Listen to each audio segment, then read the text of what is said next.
এখানে আসার মূল কারণ হচ্ছে সিঙ্গারা খাওয়া।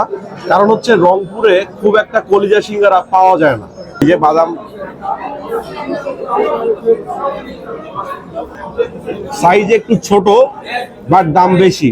রংপুরের এই জনপ্রিয় সিঙ্গারা যদি আপনি গরম গরম খেতে চান তাহলে উত্তম সময় কোনটা? আমার কাছে যেটা মনে হয় যে আপনাকে মোটামুটি সকাল 10:30 থেকে দুপুর 12টার মধ্যে যেতে হবে।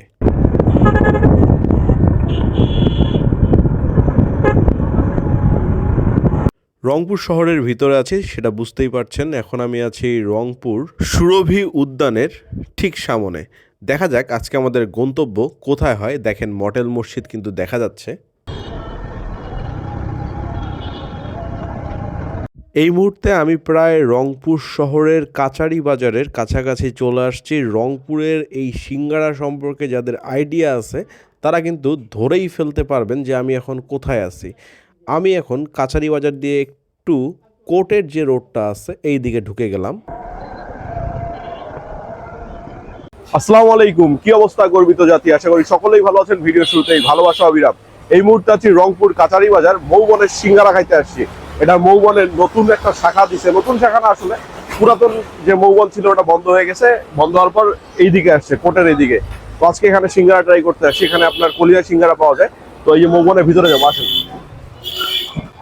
ভিতরে এসেই প্রথমে আপনার চোখে পড়বে মিষ্টি, জিলাপি আর এই যে সিঙ্গারার জন্য আমরা আসছি সেই সিঙ্গারা।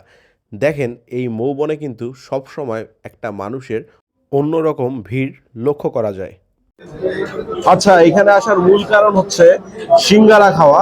কারণ হচ্ছে রংপুরে খুব একটা কলিজা সিঙ্গারা পাওয়া যায় না। রংপুরে যদি আপনি কলিজা সিঙ্গারা খেতে চান, মানে রংপুর শহরের ভিতরে, তাহলে হচ্ছে মৌবন। এটা আমরা মোটামুটি সবাই জানি। এখানে এতগুলো সিঙ্গারা নেওয়ার কারণ হচ্ছে আমরা কলিজা সিঙ্গারা নিছি, পাশাপাশি নর্মাল সিঙ্গারা নিছি, একটা জিলাপি ওনারা দিয়েছে ট্রাই করার জন্য। তো সেটাও ট্রাই করব। এখানে এইটা হচ্ছে নর্মাল সিঙ্গারা, এটার দাম হচ্ছে 10 টাকা। চলেন প্রথমে নর্মাল সিঙ্গারাটা ট্রাই করি। এটা একটু সামন থেকে দেখাই।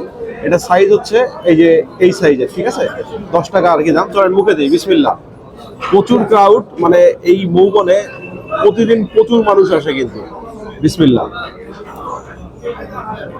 সিঙ্গারার ভিতরে কিন্তু এখানে বাদাম দেয়া আছে, দেখতেই পাচ্ছেন। এই যে বাদাম,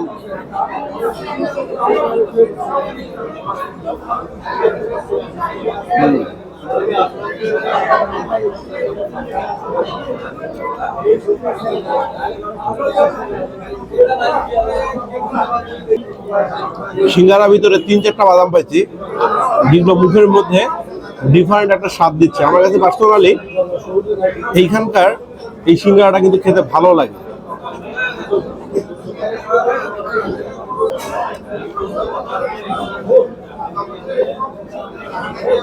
এবার সাইজ একটু ছোট বাট দাম বেশি, 15 টাকা। এটা হচ্ছে কলিজা সিঙ্গারা। এখানে ছোট্ট একটা টুকরা থাকে কলিজা। চলেন দেখি কি অবস্থা, একটু ভেঙে দেখি আগে।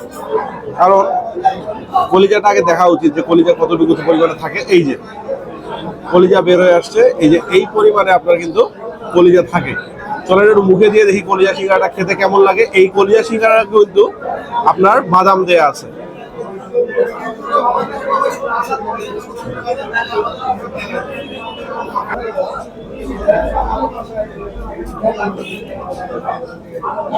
কলিজা সিঙ্গারা, সবজি সিঙ্গারা দুটাই আপনার সিমিলার টেস্ট। 5 টাকা বেশি নেওয়ার কারণ হচ্ছে কলিজা দেয়া থাকে, এইটাই। জিলাপিটা একদম রসে ভরা বলা যায়। চলেন একটু জিলাপি খেয়ে দেখি। জিলাপি বেশি খাওয়া যাবে না, মিষ্টি যেহেতু।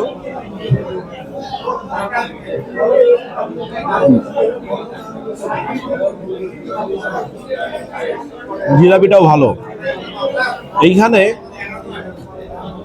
মূলত মানুষ আসে হচ্ছে সিঙ্গারা খাওয়ার জন্য আর চা খাওয়ার জন্য। তো আমরা যেহেতু জিলাপি খাইছি, আমরা আজকে চা ট্রাই করবো না। পার্সোনালি আমার কাছে এখানকার সিঙ্গারাটা খেতে ভালো লাগে। আপনারা চাইলে আসতে পারেন। কলিজা সিঙ্গারা যদি রংপুরে কোথাও খেতে চান, এটা হচ্ছে খাসির কলিজা, তাহলে মৌবন হোটেল আমার কাছে বেস্ট। আপনাদের কাছে রংপুরের কোন সিঙ্গারাটা ভালো লাগে এটা কমেন্ট করবেন। আর রংপুরে আর কোথাও কলিজা সিঙ্গারা পাওয়া যায় কিনা সেটাও কমেন্ট করতে ভুলবেন না। যদি আপনি আমার ভিডিওটা ফেসবুক পেজ থেকে দেখে থাকেন আর পেজে যদি নতুন হন, তাহলে অবশ্যই পেজটা ফলো করবেন। ভিডিওটা ভালো লাগলে লাইক, শেয়ার, কমেন্ট করবেন। ইউটিউব চ্যানেল থেকে দেখলে সাবস্ক্রাইব মাস্ট। আসসালামু আলাইকুম, আল্লাহ হাফেজ।